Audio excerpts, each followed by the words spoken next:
हाँ अभी इसमें ठीक है, दो श्रुति अंकल का फोन ले।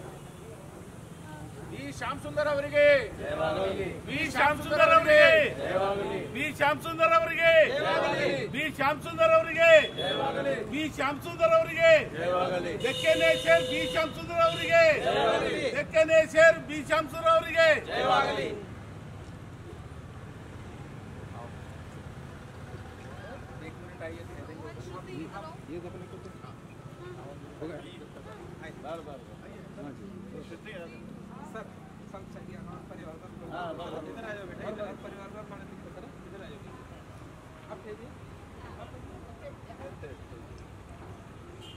आप अंदर आइए, अंदर परिवार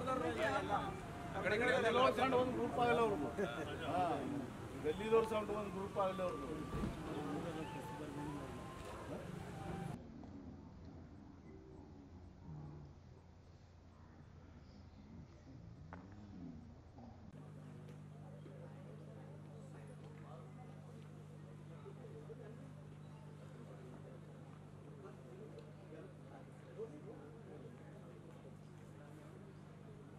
मैं इस सत्र का अंतिम जो घट है, इस सत्र का अध्यक्षता बीडी बोरकर साहब को मैं विनती करता हूं कि वो अध्यक्षीय भाषण करें।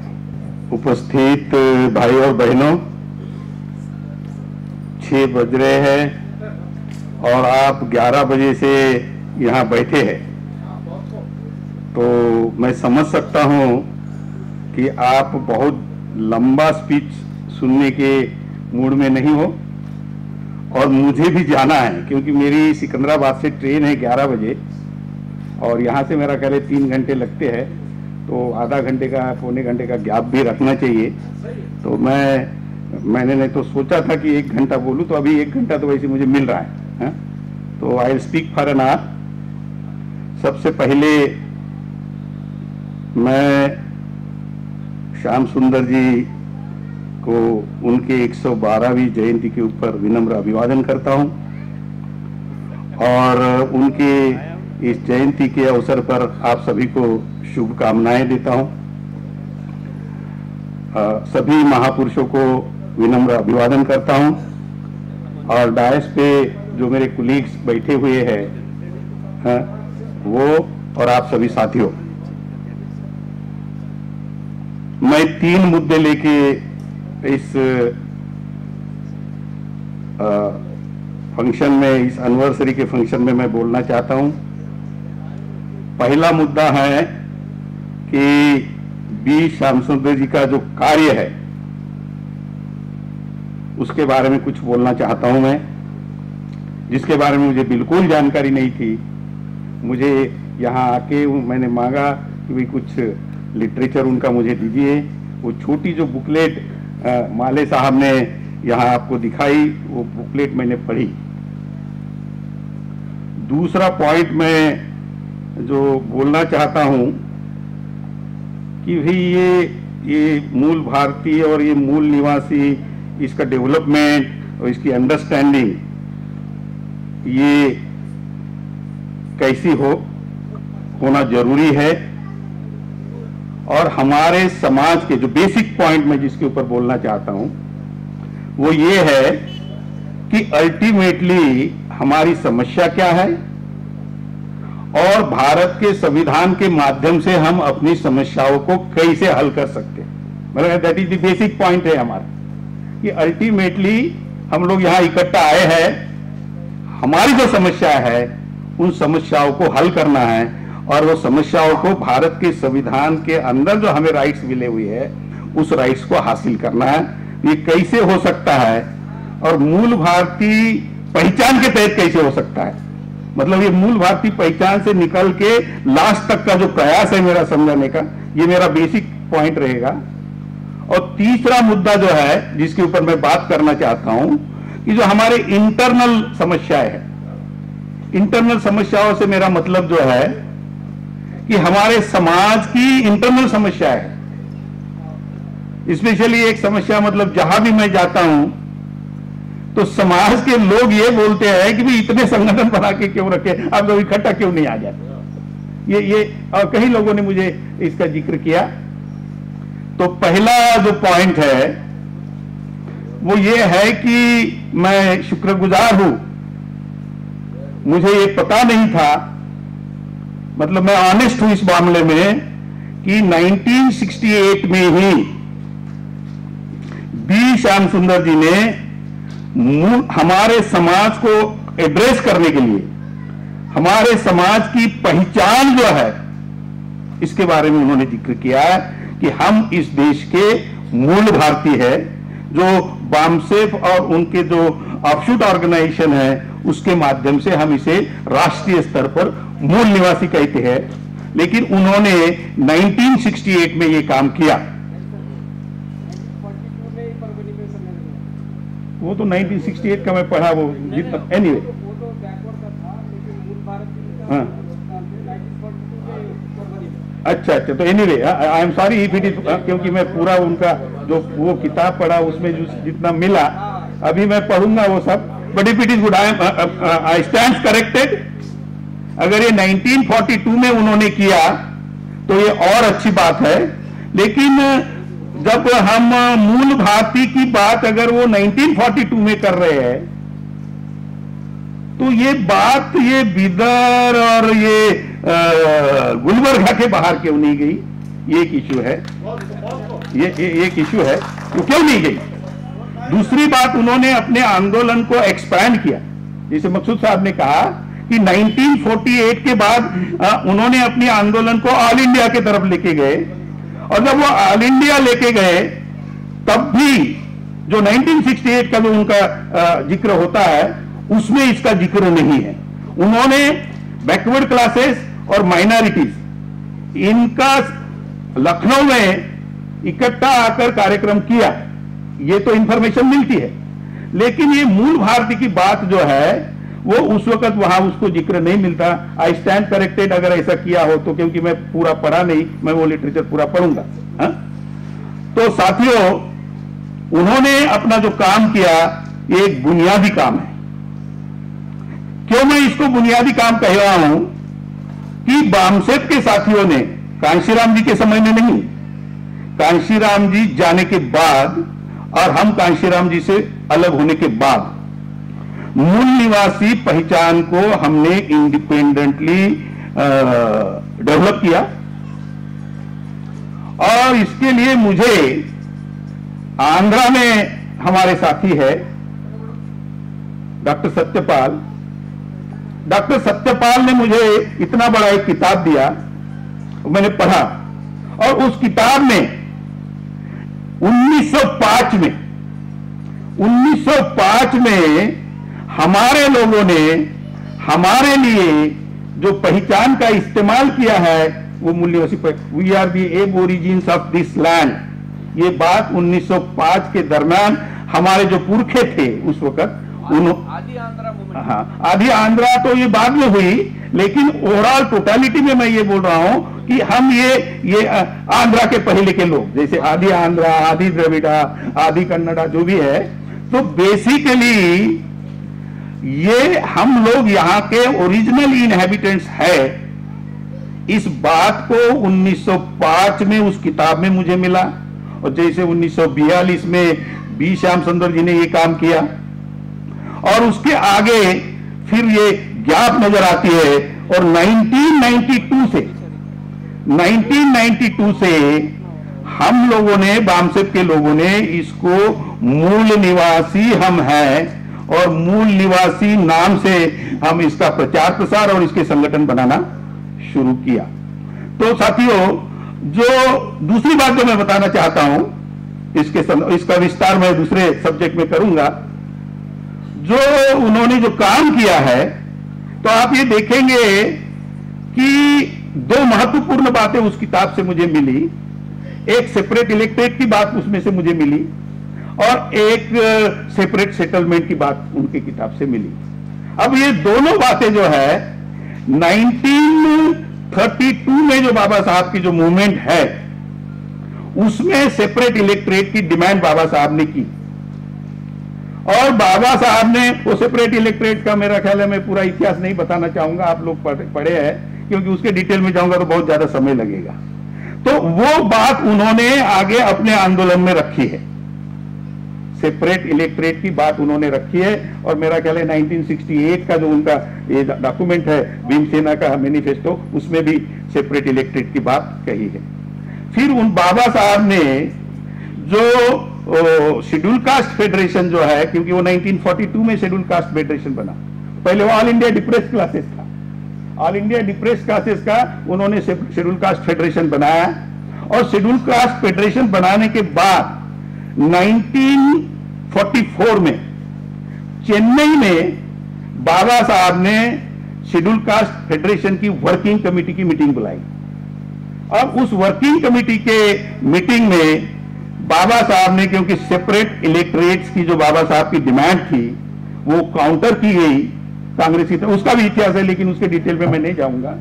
जब वो काउंटर हुई, क्योंकि सेपरेट इलेक्ट्रेट का मतलब ये था कि बाबा साहब ये चाहते थे कि ये शेड्यूल कास्ट के लोग, अनटचेबल्स लोग जो है ये माइनॉरिटी में है, माइनॉरिटी कास्ट बनाया बाबा साहब ने, और ये दूसरी जो रिलीजियस माइनॉरिटीज है उनके साथ उनको इक्वेट किया कि हम भी माइनॉरिटी है। इनफैक्ट हमारी जो अनटचेबल लोगों की जो कंडीशन है ये वर्स दैन अदर जो माइनॉरिटीज है, सिख माइनॉरिटी है, मुस्लिम माइनॉरिटी है और भी क्रिश्चियन माइनॉरिटी है, उनसे भी ज्यादा खराब स्थिति है वो अनटचेबल्स जो लोग हैं इनकी है, और वो माइनॉरिटी में है। और इसलिए बाबा साहब ने अपना माइनॉरिटी कास्ट बनाया था, और पानी रख देना इधर, माइनॉरिटी कास्ट बनाया और उसको, इसलिए उनको सेपरेट इलेक्ट्रेट मांगा। जब तक हमें पॉलिटिकली सेपरेट इलेक्ट्रेट नहीं मिलता तब तक हमारे सही प्रतिनिधि इस देश की पार्लियामेंट में और असेंबलीज में चुनकर नहीं जा सकते, और अगर वो चुनकर नहीं जाएंगे तो हमारे जो हक अधिकार की बात है उस हाउस में रखने वाला कोई नहीं होगा। इसलिए बाबा साहब ने सेपरेट इलेक्ट्रेट की बात कही थी। आप सबको वो इतिहास पता है, गांधी ने, जैसे हमारे साथी ने साठे साहब ने बताया कि गांधी ने इसको काउंटर किया, उसके ऊपर भी मैंने किताब लिखी है, छोटी बुकलेट लिखी है, minorities and the separate electorate, अलग से मैंने लिखी है क्योंकि आज उस आंदोलन की जरूरत ऐसे मुझे लगता है। और स्पेशली इसलिए मुझे वो लगता है कि आज भी हमारे लोग, स्पेशली जैसे बी श्याम सुंदर जी 1968 में सेपरेट इलेक्ट्रेट की बात करते हैं, तो वो तो 1968 में करते, आज 2020 में भी हमारे लोग सेपरेट इलेक्ट्रेट की बात करते हैं। इस चीज को समझना जरूरी है कि बाबा साहब ने जो सेपरेट इलेक्ट्रेट की बात कही थी वो ब्रिटिश गवर्नमेंट के सामने रखी थी। ये ट्राइपार्टाइट एग्रीमेंट था कि एक तरफ हिंदूज थे, एक तरफ बाबा साहब थे और एक तरफ ब्रिटिशर्स थे, और डिमांड ब्रिटिशरों से हो रही थी। थर्ड पार्टी थी वो, एक तरफ कांग्रेस एंड कंपनी देना नहीं चाहते थे, हम मांगना चाहते थे, और देना या नहीं देना डिसाइड करने का जो मामला था ब्रिटिशों के पास था।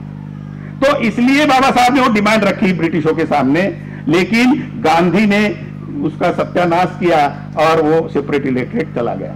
जब सेपरेट इलेक्ट्रेट चला गया तब फिर बाबा साहब के दिमाग में कि हमारे लोगों के तो अधिकार तो मिलने ही चाहिए, उनकी जो पॉलिटिकल राइट्स है, उनकी जो सिविल राइट्स है, उनको मिलना चाहिए। तो इसलिए बाबा साहब ने 1944 में चेन्नई में जो उनकी शेड्यूल कास्ट फेडरेशन की जो कांग्रेस वर्किंग कमेटी थी उसमें सेपरेट सेटलमेंट स्कीम रखी, और वो फिर ब्रिटिशों को दी कि हमारे लोगों का सेपरेट सेटलमेंट होना चाहिए। द होल आइडिया ही कि अगर ये सेपरेटली सेटल हो जाते हैं तो फिर वो फिर से अपने ही रियल रिप्रेजेंटेटिव जो है वो पार्लियामेंट में और असेंबलीज में चुनकर भेजेंगे, और फिर वहां हमारे अधिकारों की बात करेंगे। ये बात भी, सेपरेट सेटलमेंट की बात भी बाबा साहब ने ब्रिटिशों के सामने रखी, और अपने बी श्याम सुंदर जी ने ये यहां के रूलर्स के पास रखी, जो यहाँ के ब्राह्मणिकल फोर्सेस है उनके सामने, जो कांग्रेस के नाम से जो यहां राज करते थे उनके सामने ये डिमांड रखी थी। ये पॉसिबल नहीं था, और इसलिए मैंने अपनी जो बुकलेट लिखी है minorities and the separate electorate, इसमें मैंने ये क्लियर किया कि बाबा साहब ने अपना आंदोलन जो है उसको व्यापक करने के लिए, और ये दोनों चीजें नहीं हो सकती, जिन लोगों ने हमें अधिकार नहीं दिए हजारों साल से, उन लोगों के सामने फिर हम डिमांड करें, जिन्होंने नहीं दिया उनको डिमांड करें। अरे they are determined not to give, वो डिटरमिन्ड है कि हमें हमारे अधिकार नहीं दिए, और हम उनसे अगर डिमांड करते हैं तो ये मूर्खता की बात है हमारे लिए। तो इसलिए इस चीज को समझना जरूरी है। और इसलिए बाबा साहब ने, आप ये देखेंगे कि अपनी सेपरेट इलेक्टोरेट की जो बात है, बाबा साहब को उन्होंने ड्राफ्टिंग कमेटी का चेयरमैन बनाया। उसका भी एक अलग इतिहास है जिसके डिटेल में मैं नहीं जाना चाहता हूं। ड्राफ्टिंग कमेटी का चेयरमैन होने के बावजूद भी बाबा साहब ने इस डिमांड को फिर से रिवाइव किया कि हमें सेपरेट इलेक्टोरेट मिलना चाहिए। कॉन्स्टिट्यूएंट असेंबली के डिबेट्स मैंने पढ़े हैं, इन डेप्थ पढ़े हैं इस इश्यू को लेके, और कॉन्स्टिट्यूएंट असेंबली के डिबेट्स में जिस ड्राफ्टिंग कमेटी के बाबा साहब चेयरमैन थे, उस हाउस में बाबा साहब ने जो उसकी माइनॉरिटी कमेटी थी और एडवाइजरी कमेटी, दो कमेटी थी, दोनों कमेटी के जो चेयरमैन थे, माइनॉरिटी कमेटी के चेयरमैन जो थे और एडवाइजरी कमेटी के जो चेयरमैन थे, वो सरदार वल्लभ भाई पटेल थे। माइनॉरिटी कमेटीज के इसमें बाबा साहब ने अपनी बात को रखा, लेकिन माइनॉरिटी कमेटीज के वहां भी मतलब जो चेयरमैन थे उन्होंने इस चीज को डिनाई किया। और भी मद्रास के एक मिस्टर पिल्ले थे, उनका ये कहना है, बाबा साहब का उसमें लिखा है उन्होंने, कि जब वो एडवाइजरी कमेटी में मामला आया तो पटेल ने तो विरोध नहीं किया। सेपरेट इलेक्टोरेट की मेरी जो बात है, इसको पटेल ने विरोध नहीं किया, लेकिन पिल्ले ने विरोध किया, और पिल्ले कांग्रेस के टिकट पे कॉन्स्टिट्यूएंट असेंबली में चुनकर आए थे। ये कांग्रेस की स्ट्रैटेजी थी। ऐसा हो नहीं सकता कि पटेल देना चाहते और पिल्ले नहीं देना चाहता, क्योंकि पिल्ला था कांग्रेस का। पिल्ले जो था वो कांग्रेस का पिल्ला था, और वो पटेल ने पिल्ले के माध्यम से विरोध करने का डिसाइड किया, और ये दिखाने की कोशिश की कि वो मतलब हमारे सेपरेट इलेक्टोरेट के लिए राजी है, लेकिन वहां भी सेपरेट इलेक्टोरेट नहीं मिला। इसके बाद 1948 के जो बाबा साहब का लखनऊ का स्पीच जो है, वो बड़ा इंपॉर्टेंट स्पीच है, आप सभी ने उस स्पीच को पढ़ना चाहिए। और उस स्पीच में बाबा साहब ने ये कहा कि अभी मतलब बड़ा अच्छा कोट है उनका कि मतलब शेड्यूल कास्ट और backward classes, I have virtually made them the rulers of this country. उन्होंने ये कहा है कि मैंने उनको इस देश के हुक्मरान बना दिया है, क्योंकि उनको अगर ये दो कम्युनिटी बैकवर्ड क्लासेस, मतलब बैकवर्ड क्लासेस और शेड्यूल कास्ट के लोग अगर इकट्ठा आ जाते हैं तो इस देश में शासन करने से उनको कोई भी नहीं रोक सकता। तो आपने ये देखना चाहिए कि बाबा साहब ने अपनी पॉलिटिकल स्ट्रेटजी 1948 के बाद बदल दी। सेपरेट इलेक्टोरेट और सेपरेट सेटलमेंट ये पॉसिबल नहीं है, क्योंकि हम जिन लोगों ने इतने सालों से हमें नहीं दिया, उन लोगों से हम फिर से डिमांड करने का कोई मतलब नहीं उठता। अब मैं दूसरा जो सब्जेक्ट है, क्योंकि मैं ये पहले इसमें ही जो हमारे बी श्याम सुंदर जी ने जो बातें रखी, इसके आज के परिप्रेक्ष्य में क्या मायने रखता है, इसलिए बातें मैंने यहाँ क्लियर करना जरूरी समझा।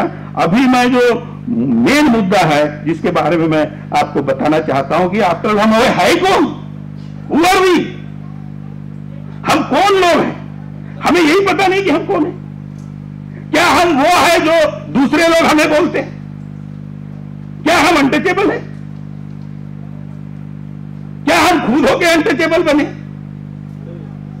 हाशमी साहब बताइए, अगर मुझे पूछता है कोई, अरे क्या बनना चाहते हो, ब्राह्मण बनना चाहते हो या अनटचेबल? हाँ ताराराम मीना जी क्या बनना चाहते? तो कोई अनटचेबल बनना, इसका मतलब हम खुद होके अनटचेबल नहीं बने। बाबा साहब की जो किताब है दी अनटचेबल्स में ये चीजें काफी क्लियर लिखा है, आप सभी ने पढ़ा होगा, नहीं पढ़ा होगा तो पढ़ना चाहिए। और उसमें हमें अनटचेबल बनाया गया, कैसे बनाया गया, क्या बनाया, बड़ी लंबी है, मतलब 60-70 पेज की किताबें पढ़ना चाहिए। तो हम अनटचेबल, उन्होंने हमें अनटचेबल बनाया, हम अनटचेबल बनना ही नहीं चाहते ना, हम अनटचेबल है। तो हमारी पहचान जो है अनटचेबल नहीं है, इन द रियल सेंस हमारी पहचान अनटचेबल नहीं है। तो फिर क्या हम शूद्र हैं? क्योंकि ये पहचाने जो है, ये पहचाने हमारे ऊपर थोपी गई पहचाने। अनटचेबल हमें बनाया गया, शूद्र बनाया गया, और शूद्र की क्या हालत मनुस्मृति में लिखी है आप सबको पता है। तो जो मनुस्मृति में शूद्र के बारे में लिखा है, क्या वो शूद्र हम बनना चाहते? जिनके साथ गैर बराबरी का व्यवहार, अभद्रता का व्यवहार, मतलब दुनिया भर की चीजें उसमें लिखी है, तो क्या ऐसे शूद्र लोग हम बनना चाहते? इसका भी जवाब यह है कि हम शूद्र कभी भी बनना। इसका मतलब यह है कि शूद्र पहचान हमने खुद एडॉप्ट, हमें शूद्र, ये भी who were the Shudras and how have they become the fourth varna of the Aryan system, मतलब आर्यों की व्यवस्था के, यहां के नहीं। तो क्या इसका मतलब क्या है? आर्यों की व्यवस्था के अगर हमें शूद्र बनाया गया तो फिर हम यहां थे या नहीं थे? सवाल ये उठता है। तो फिर अभी मैं आपको थोड़ा सा और ज्यादा इतिहास में लेके जाना चाहता हूं। ये ब्राह्मणों ने इतिहास लिखा है कि आर्यों ने हमारे देश पर आक्रमण किया, आर्यों ने हमारे देश पर आक्रमण किया, ये हमने नहीं लिखा, हमारी तो पढ़ाई लिखाई बंद कर दी।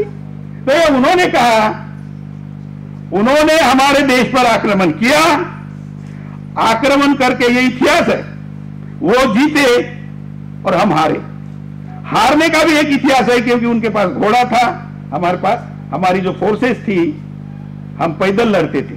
सवाल ये उठता है कि 3500 साल पहले हम कौन थे? हमारी क्या पहचान थी?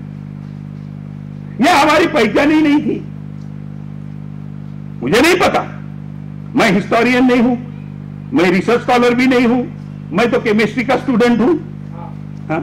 तो इसलिए, लेकिन इस आंदोलन में जब 1977 से मैं जुड़ा, तब इस आंदोलन ने मुझे बहुत कुछ सिखाया। I am indebted to this movement. इस मूवमेंट का मुझ पर कर्जा है। मैं आज यहां जो आया हूं, मैं नहीं आता, कौन बोरकर को पहचानता? Who is Borkar? Borkar is nobody. मैं इस मूवमेंट में 1977 से लगा, इस मूवमेंट से बहुत सारी चीजें सीखने को मिली, और आज मैं इस मूवमेंट में एक सीनियर कार्यकर्ता की हैसियत में ऑल ओवर इंडिया में काम कर रहा हूं। तो आप ये देखेंगे कि जब उन्होंने हमारे ऊपर आक्रमण किया तो यहां हम थे या नहीं? Was India A barren land? ये बिल्कुल बंजर जमीन थी, या लोग थे या नहीं थे? ये सवाल उठता है। ये सवाल का जवाब भी उन्होंने नहीं दिया, क्योंकि उन्होंने शब्द का जो इस्तेमाल किया है, उन्होंने हमारे देश पर आक्रमण किया। अगर यहां लोग नहीं होते, 3500 साल पहले यहां हमारे लोग नहीं होते, तो उनको हमारे पर आक्रमण करने की जरूरत। तो इसका मतलब हम ये लोग यहां थे। जब हम यहां थे तो हम कौन थे? तो सवाल ये उठता है, हम कौन थे? तो हम कौन थे? अगर हिस्टोरियन ने इसका रिसर्च नहीं किया, किसी ने भी इसका रिसर्च नहीं किया, तो कम से कम हम इतना तो जरूर कह सकते हैं कि हम इस देश के, दिस इज द हिस्ट्री, हम इस देश के ओरिजिनल इनहैबिटेंट्स है, ये हम इस देश के मूल निवासी है। अब ये मूल निवासी पहचान, इस मूल निवासी पहचान से ही हम इस देश में अपना राज कैसा ला सकते हैं, इसके लिए मैं आगे बढ़ना चाहता हूं। आप ये देखिए, तो आप ये देखेंगे कि हमारे जो श्याम सुंदर जी ने जो अपना लिटरेचर लिखा, उस लिटरेचर को अगर हम पढ़ते हैं तो that is restricted to only untouchables and it is little bit extended to Adivasi, क्योंकि आदिवासी शब्द में वो ओरिजिनल इनहैबिटेंट्स बनते ही है। तो आप ये देखेंगे कि मूल निवासी ये पहचान जो है श्याम सुंदर जी ने, मतलब अछूत, जो हम नहीं थे, जैसे मैंने कहा, हमें बनाया गया, और आदिवासी, इनको मिलके यहां तक ही उन्होंने रखा है। बामसेफ ने अपनी स्ट्रैटेजी को, जब बाबा साहब ने 1948 में अपनी स्ट्रैटेजी बदली और इस देश में हमें अपने अधिकार कॉन्स्टिट्यूशन के माध्यम से पाना है, तो हमने सबने इकट्ठा आना चाहिए। ये जो बात बाबा साहब ने 1948 के स्पीच में रखी है, इसको ख्याल में रखे बामसेफ ने इस जो मूल निवासी या मूल भारतीय पहचान को एक्सपैंड किया, इसको एक्सपैंड किया, एंड दे बताते कि फिर तो जानवर जैसा बना दिया। मैंने कहा जानवर नहीं, जानवर से भी निचले स्तर पे गिराया। आपके यहां, आपके बिदर जिले में बैल होते हैं क्या? बैल को खुद को डिफेंड करने के लिए क्या होता है उसके पास? मतलब जानवर, उसको खुद को डिफेंड करने के लिए उसके पास सिंग होते हैं, और हमें डिफेंड करने के लिए हमारे पास कुछ भी नहीं छोड़ा। वहां तक हमें गिराया उन्होंने। और बाबा साहब ने भारत के संविधान में जितना उन्होंने हमें गिराया उतना ही वहां से बाबा साहब ने हमको यहां तक उठाया। बाबा साहब द ग्रेट इसलिए है कि जहां तक उन्होंने जितना नीचे गिराया, बाबा साहब ने principles of equality, liberty, fraternity and justice, ये कॉन्स्टिट्यूशंस में ये जो प्रिंसिपल्स है ये ह्यूमन राइट्स है, बेसिकली ये ह्यूमन राइट्स है। और बाबा साहब ने भारत के संविधान में इसको डाल के उस गर्क से निकाल के यहां तक हमें उठाया। एक तो काम ये हुआ, मतलब ये काम उन्होंने पहले किया। हम दूसरा जो काम किया उन्होंने वो कास्ट बनाया। दो काम किए उन्होंने, हमारे अधिकार निकाले और दूसरा जाति बनाई, और जाति बना के हमें डिवाइड किया। और जो हम 6743 जाति की बात करते हैं, वामसिफ के कार्यकर्ता, कितने वामसिफ है, क्या कर रहा है तुमसे, कितने वामसिफ है? वामसिफ एक सामाजिक संगठन है। वामसिफ भिन्न भिन्न एरिया में जाके बात समझाता है, जहां बोलकर जा रहा है वहां मनीराम नहीं जा रहा है, जहां मनीराम जा रहा है वहां बोलकर, तो ये सामाजिक संगठन है, ये बात बता रहा है वामसिफ। तो अगर वामसिफ 10 है, 15 है, 20 है, फर्क क्या पड़ता है? ये कोई पॉलिटिकल ऑर्गेनाइजेशन थोड़ा ही वामसिफ, इट्स ए सोशल ऑर्गेनाइजेशन। और जीवन के हर क्षेत्र में जहां भी हमारे लोग हैं और उनको मूल निवासियों में उनको लाने का काम वामसिफ अगर कर रही है, तो इसमें लोगों को किंतु परंतु नहीं होने चाहिए कि वामसिफ के कितने टुकड़े हैं। एक तो ये बात। अब ये जो टुकड़े हैं, अब ये कैसे हासिल करने, तो आप ये देखेंगे कि जब तक हम मूल निवासी नहीं बनते, ये मेरी एज आज 70 साल की है, मैं रहूं न रहूं, लेकिन जब तक हम मूल निवासी नहीं बनते, मतलब कास्ट की आइडेंटिटी को दिमाग से खत्म नहीं करते। ये और हो सकती है, ये ऐसा नहीं है। After all where is caste? कहां है कास्ट? कास्ट कहां है?